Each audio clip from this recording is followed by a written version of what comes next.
안녕하십니까. 서울병원 성형외과의 조성태입니다.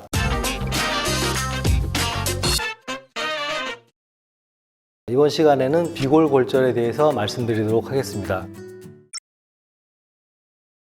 코는 우리 얼굴에서 가장 돌출되어 있고 가장 중앙에 있고 하기 때문에 다쳤을 때 골절이 가장 많이 일어나는 부위라고 알려져 있습니다. 비골골절의 경우에는 두꺼운 부분하고 얇은 부분의 한 중간 정도에서 가장 골절이 많이 일어난다고 알려져 있고요. 비골골절에 일어나는 패턴, 유형 이런 것들은 여러 가지로 나눠지는데 단순골절, 복합골절, 분쇄골절, 기타골절 이렇게 나누기도 하고 비골골절의 바깥쪽 연골 부위의 골절, 또 이 비골 부위 정도의 플레인에서의 골절, 비골을 포함한 전두골, 안하골, 치골, 상하골 요 주변까지의 골절이 동반되어 있는 경우 이렇게 나누기도 합니다.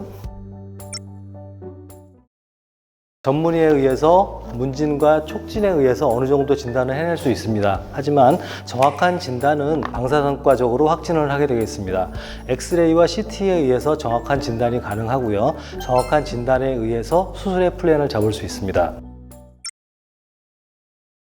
수술 방법은 크게 두 가지가 있습니다. 비골 부분을 지금 보시는 것처럼 이런 플레이트를 대고 나사못으로 뼈를 직접적으로 고정하는 방법, 이 방법을 개방골절 환원법이라고 합니다. 또 하나의 방법은 골절돼서 아래쪽으로 함몰되어 있을 경우에 우리가 보통 콧구멍 속으로 기구를 넣어서 부러진 코뼈를 올려서 정복을 시켜주고 얘가 다시 주저앉지 못하게 안쪽에 스펀지나 바세린 꺼즈 같은 걸로 패킹을 해서 받쳐주게 됩니다. 또 위쪽으로는 부목을 대서 뼈를 고정해주죠.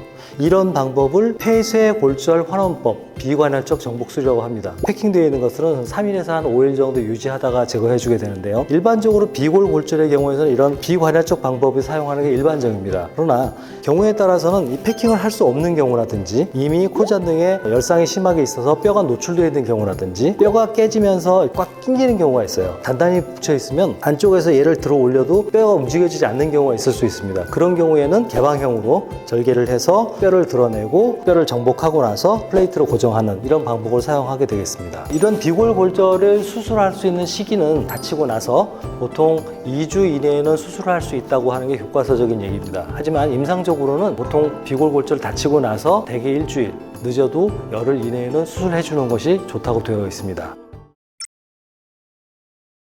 단기적인 합병증과 장기적인 합병증으로 나누어 볼 수 있습니다. 단기적으로는 비골이 골절되어 있는 것 때문에 생기는 것, 부종이라든지 혈종이라든지 감염이라든지 이런 것들이 생길 수 있고, 코뼈가 부러지면서 골절선이 막 연결되어 있는 경우에 이 코뼈 바로 뒤쪽에 뇌에서 냄새를 맡는 신경이 코뼈 바로 뒤쪽에 내려와 있는 부분이 있습니다. 골절선이 그쪽까지 연결되어 있는 경우에는 냄새를 못 맡는 합병증이 생길 수 있습니다. 또 하나, 비골이 골절되면서 안하골 쪽으로 골절선이 연정되어 있는 경우에 여기 이렇게 보시면 여기 구멍이 하나 있거든요. 이 구멍이 눈물이 내려가는 길입니다. 이 부분에 골절이 되면서 이 구멍이 막힐 경우에는 눈물길이 막히는 합병증이 생기겠죠. 이런 것들은 이제 단기적인 합병증이고, 장기적으로는 코뼈가 유합되는 과정에서 변형이 일어날 수 있습니다. 그 변형에 의해서 아래쪽에 있는 연골에 비중격이 만곡이 일어나기도 하고, 충격 때문에 비중격이 만곡이 일어나면서 비변형이 일어나기도 합니다. 이 시점에서 가장 중요한 부분이 하나 있습니다. 어린아이들의 골절인데, 어린아이들은 활동성도 높고 키가 작기 때문에 얼굴 부위를 많이 다칩니다. 따라서 어린아이들의 경우에